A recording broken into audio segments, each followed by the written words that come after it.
Olá pessoal, hoje vamos falar sobre ansiedade, como a gente tem percebido que após a pandemia, e isso não é dado só de consultório, mas a gente sabe que a própria Organização Mundial da Saúde, pessoal, notou que 25% a mais de casos, número de casos de ansiedade, pessoas que estão sofrendo de ansiedade após a pandemia do Covid.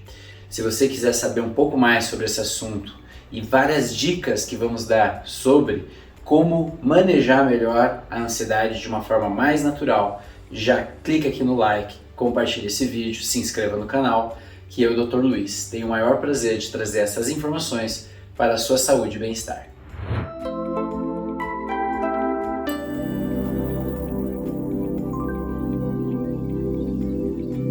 Ansiedade é o assunto, pessoal.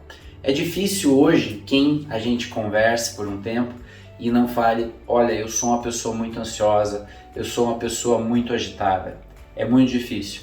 E a pandemia trouxe o isolamento social, as pessoas ficaram muito mais tempo dentro de casa e isso trouxe dificuldades, um nível de estresse muito maior para ser manejado, muitas vezes tendo que conviver em espaços pequenos com os familiares, por muito mais tempo do que costumavam conviver, e também desafios do próprio home office, em que você teve que se adaptar a utilizar o computador muitas mais horas durante o dia.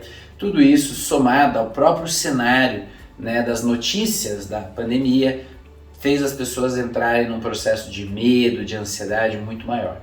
Então, hoje a gente vai conversar, pessoal, justamente sobre o que é a ansiedade, Vamos entender um pouco melhor essas manifestações e compreender como que uma medicina mais natural, mais corpo e mente, pode trazer grandes sugestões para você poder sair dessa situação, poder viver uma vida mais plena, mais tranquila, sem precisar de tantos medicamentos. Medicamentos controlados, aqui no caso, medicamentos alopáticos, que é o que a maioria das pessoas utiliza.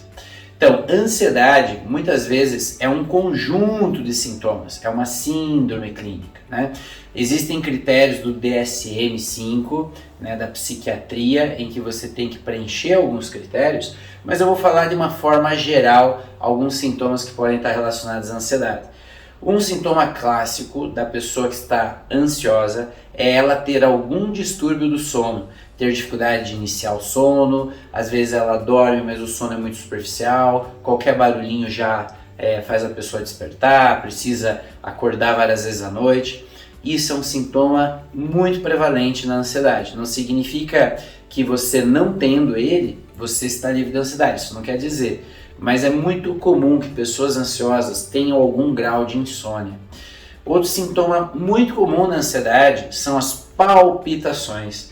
A gente fala assim, batedeira lá no coração. Muitos pacientes se referem dessa forma.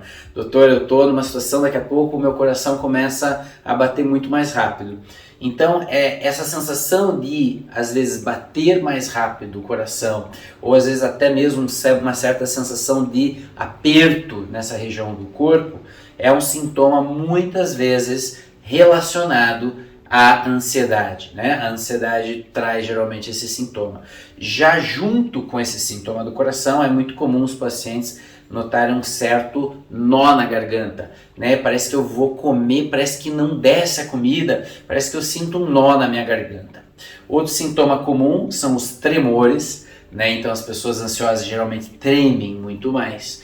Podem apresentar também excesso de pensamentos. Então a pessoa refere, nossa, parece que minha mente não para, eu não consigo, os pensamentos são intrusivos, eles vão surgindo sem eu fazer nenhum esforço, daqui a pouco estão todos lá, e isso também traz a sensação de ansiedade. E muitas vezes a ansiedade, pessoal, esse estado de ansiedade é carregado de outras emoções. Muitas vezes tem medo, tem preocupações com o futuro, medo do que vai acontecer. A gente sempre fala um pouco que a ansiedade ela tem bastante relação com uma certa antecipação.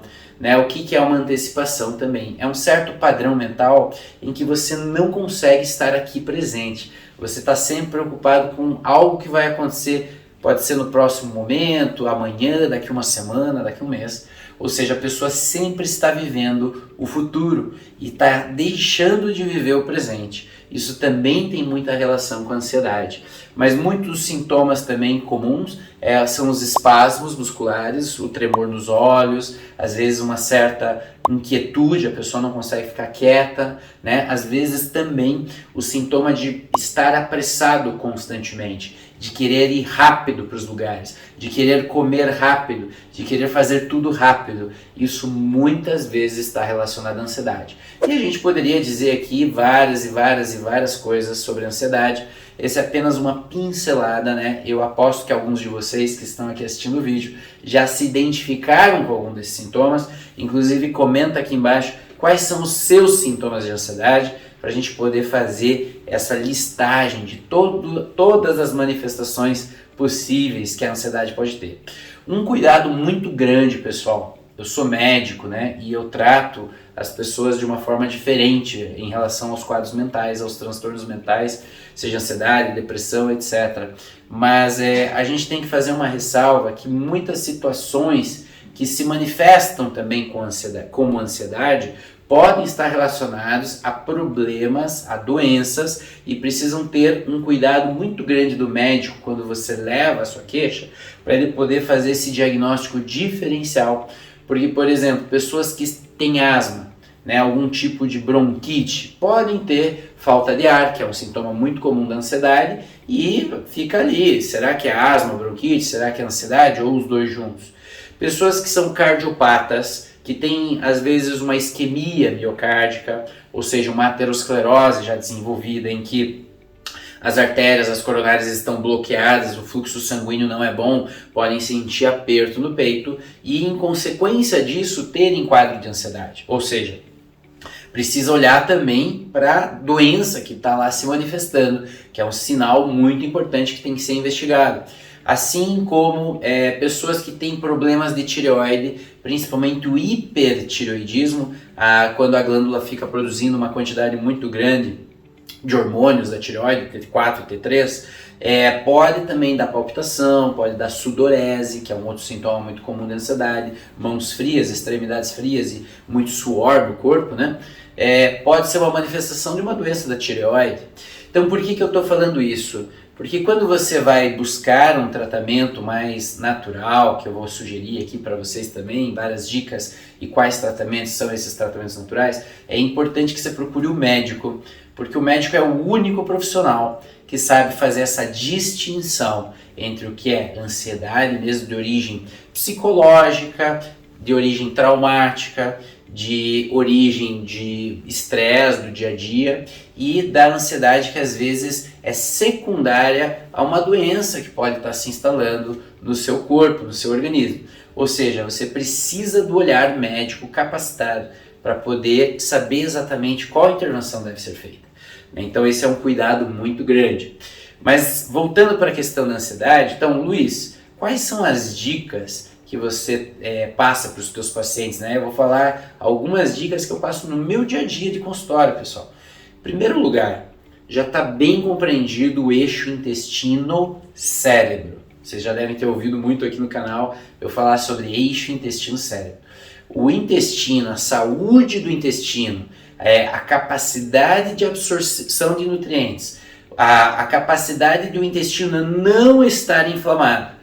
Isso é muito importante para que essa inflamação aqui não afete os neurônios. Nós sabemos que existe essa comunicação por vasos linfáticos, tem a barreira hematoencefálica, o sangue está passando também lá no cérebro e esse sangue ele coletou várias coisas que apareceram aqui em nível intestinal, em nível visceral. Ou seja, se você comer mal, se você comer alimentos inflamatórios, alimentos cheios de conservantes, cheios de aromatizantes, cheios de processos industriais, né? Alimentos que têm glutamato monossódico, alimentos que estão com agrotóxicos, alimentos poluídos em geral, pessoal, com metais pesados, etc. Quer dizer, tudo isso não vai só agredir o seu intestino e seu trato gastrointestinal. Tudo isso vai afetar também diretamente a saúde neuronal. a qualidade das sinapses, da comunicação das sinapses. Nós sabemos que entre um neurônio e o outro, né, nós temos uma comunicação. E as pessoas que têm problemas de ansiedade e depressão têm muitos problemas bioquímicos nessa comunicação. Só que essa comunicação, para ela ser bem feita, se a pessoa estiver inflamada sistemicamente e também neuroinflamada, ela não vai conseguir fazer essa comunicação de uma forma efetiva. Ou seja, ela vai apresentar muito mais ansiedade, irritabilidade, depressão e outras manifestações ditas psiquiátricas, mas que não são só de origem psiquiátrica. Tem a ver bastante com o intestino e com a alimentação. Portanto, a alimentação livre de lácteos, derivados do leite, livre de glúten, uma alimentação orgânica, uma alimentação minimamente industrializada, mais natural, vinda da terra, são assim a base, né, do pensamento de uma alimentação mais saudável. E é claro que cada pessoa tem suas suscetibilidades individuais em relação a alimentos. Então a gente não pode generalizar que só fazendo isso já vai resolver. Mas se você fez isso já e não resolveu, a gente vai ter que olhar a sua situação. E existem testes que ajudam hoje a gente a entender quais alimentos que você não deveria consumir, porque eles podem provocar neuroinflamação. Então isso a medicina já avançou nesse nível, né? Então um primeiro ponto é a alimentação e a saúde intestinal. Segundo ponto que combate muito a ansiedade é você ter uma rotina de sono, né? A gente sabe que o sono ele é capaz de regenerar nosso corpo, ele é capaz de fazer nós descansarmos profundamente, ele é capaz de produzir inúmeros antioxidantes durante uma noite de sono. Nós sabemos da melatonina, do GH, que é o hormônio do crescimento, como eles são importantes para o reparo e restauro celular, né? Como eles são importantes no aumento dos telômeros, da telomerase, em nível, né, do DNA para proteger os nossos genes. Ou seja, quando começamos a dormir mal, passamos a ficar muito mais suscetíveis ao estresse oxidativo, à inflamação, aos radicais livres, e isso com o tempo vai degenerando os nossos telômeros, a gente vai morrendo células, fazendo processos de apoptose celular, ou seja, morte celular, e esse corpo vai ficando inflamado e consequentemente nós vamos ter muito mais ansiedade e depressão. Ou seja, dormir bem à noite é sim um elemento central para você conseguir combater a sua ansiedade. Então você tem que ter ritual de sono, diminuir a exposição às telas, o celular no quarto não pode estar ligado, tem que estar em modo avião bem longe da cabeça. A gente tem que tirar da tomada, preferencialmente, todos os aparelhos, ou minimamente tapar os LEDs com fita crepe preta, para você não ter interrupção, né, a captação da luz desses aparelhos pela sua retina durante a noite. Você tem que ter um bom blackout, um bom travesseiro, um bom colchão, ou seja, vale a pena investir, né, em toda essa higiene do sono, né, na sua casa. Idealmente não ter luzes muito brancas para que você não tenha o seu sono afetado. Então isso é fundamental. Um outro ponto, o terceiro ponto que eu gostaria de falar para vocês é sobre atividade física. As pessoas ansiosas, quando começam a fazer mais atividade física, elas se sentem muito melhor. E por que isso acontece? Nós sabemos que o corpo, durante a atividade física, ele é exigido num nível tal, quando a gente faz uma atividade bem intensa, bem aeróbica, nós produzimos um estresse corporal. Só que esse estresse, ele acontece ali na hora da atividade, produzimos cortisol, adrenalina, a gente sua, a gente palpita, a gente fica super ativado, super inquieto. Mas qual que é o grande benefício da atividade física? Por mais que ela produza todos esses hormônios do estresse, o efeito a longo prazo é diminuir os marcadores inflamatórios, principalmente o TNF-alfa, né, que é um marcador muito lesivo para toda a saúde, inclusive para o cérebro. Então, com a atividade física, a gente consegue diminuir o TNF-alfa e a gente também faz o corpo se adaptar melhor, ter um efeito rebote após a atividade física de tranquilidade, de sensação de bem-estar, de sensação de aumento da dopamina cerebral. A gente sabe que a dopamina é um neurotransmissor extremamente importante para a gente poder estar tranquilo. E a gente precisa ter um basal de dopamina. E as pessoas que praticam atividade física, principalmente atividade física aeróbica, intensa, elas conseguem produzir essa dopamina de uma forma mais constante. Então, o exercício aeróbico intenso para quem tem ansiedade é muito bom para poder fazer essa neuromodulação da dopamina, né? E da serotonina também, mas principalmente da dopamina. Bom, além disso, pessoal, a gente tem que levar em consideração várias coisas que podem ajudar. Eu sou também instrutor de mindfulness, né? E de yoga, enfim, já fiz várias formações. E eu acho que o mindfulness, a própria prática da meditação em si, seja a meditação em silêncio, a meditação com mantras, a meditação com visualizações, a meditação sobre certos estados mentais, é muito bem-vinda para a gente poder fazer um manejo do estresse.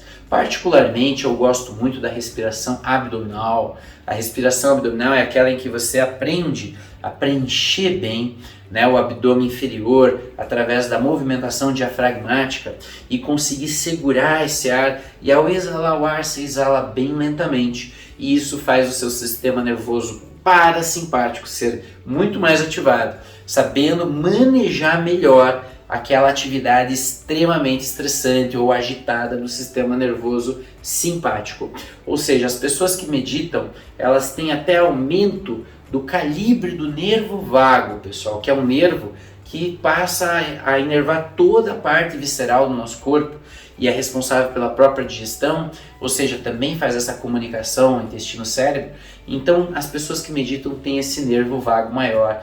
E aí a técnica que eu gostaria que vocês fizessem para vocês poderem já se beneficiar é essa respiração abdominal bem lenta, bem consciente, em que eu foco toda a minha atenção no fluxo do ar entrando no corpo e no fluxo do ar saindo do corpo. Só que para isso você precisa ter alguém que te ajude nessa caminhada. Então, se você está ouvindo o vídeo e você gostaria de aprofundar esse treinamento, você gostaria de um tutor, alguém que possa te ajudar a você realmente mais a fundo na meditação, nós temos nossa comunidade Mente em Equilíbrio Vida Plena, que está aqui no link da descrição do YouTube, e é muito fácil de você fazer parte. Tem um link, você clica lá e você vai estar fazendo essas práticas, e quem vai orientar sou eu, e eu tenho certeza que eu vou poder te ajudar a você poder manejar melhor através da meditação sua ansiedade. Mas além disso, eu gostaria de falar de algumas abordagens médicas que podem ajudar, que não são medicamentos controlados, pessoal. Eu diria que a homeopatia, vocês sabem aqui que tem vários vídeos no canal sobre casos em que eu tratei com homeopatia, a pessoa melhorou, a gente traz aqui os resultados, né? Então, homeopatia é muito bacana de ser utilizada, só que tem que ser feito por médico, bem como a acupuntura. A acupuntura eu uso muito na clínica para ansiedade, ajuda muito, a gente consegue fazer uma baita neuromodulação com os pontos de acupuntura, mas novamente tem que ser feita por médico, pessoal, porque é um procedimento invasivo. Ambas, homeopatia e acupuntura, são especialidades médicas reconhecidas no território brasileiro pelo Conselho Federal de Medicina. Então, cuide com quem você se trata, tá? Além da homeopatia e da acupuntura, eu acho muito interessante também a suplementação personalizada. Não tem como nós tratarmos esse intestino e esse cérebro pensando em neurotransmissores como acetilcolina, dopamina, serotonina, que são fundamentais para o manejo da ansiedade, sem a gente pensar numa suplementação personalizada. Se você tem carência de B12, de B6, de B2, se você tem carência de B9, não faz metilação do DNA corretamente, se você tem uma baixa vitamina D, se você tem uma carência de ômega 3 na sua alimentação, se você tem carência dos aminoácidos precursores dos neurotransmissores, como a tirosina, como o triptofano, né? Quer dizer, se você não tem os insumos para a montagem desse neurotransmissor, não vai montar, né, pessoal? Então você precisa otimizar a suplementação. E a suplementação não adianta você ir na farmácia e comprar aquele polivitamínico de A a Z. Você precisa entender o que está acontecendo no seu corpo, precisa ter uma avaliação clínica profunda, o médico vai pedir os exames, a gente vai definir melhor o que está faltando no seu corpo, e aí sim a gente vai fazer essa neuromodulação pelos nutrientes, pelos cofatores que são fundamentais, pelos aminoácidos precursores desses neurotransmissores, o GABA também, que é um neurotransmissor fundamental para que as pessoas que têm ansiedade fiquem mais tranquilas. E também, por exemplo, hoje tem o canabidiol, que é um fitoterápico. Nós temos várias plantas que ajudam. A fitoterapia tem um papel importante no manejo da ansiedade. Melissa officinalis, passiflora incarnata. Eu poderia citar mulungu, mulus lupulus, temos o mulungu. Ou seja, nós temos uma variedade imensa de plantas daqui do território nacional mesmo, que tem a capacidade de sedarem, tem a capacidade de modularem o estresse. A ashwagandha, a Viteina sonífera, que é muito utilizado para as pessoas muito estressadas. A gente tem a rhodiola rosa, a gente tem o licorice, ou seja, a gente pode usar desse arsenal maravilhoso das plantas medicinais, né, da herbologia, da fitoterapia, também para tratar a sua situação. Então esse é o arsenal que geralmente eu utilizo e muitas vezes, pessoal, muitas vezes mesmo, a pessoa não precisa tomar antidepressivo. Se você usa antidepressivo e ainda mais por muito tempo, eu acho que algo está errado. É possível tratar depressão e ansiedade sem uso de medicamentos controlados.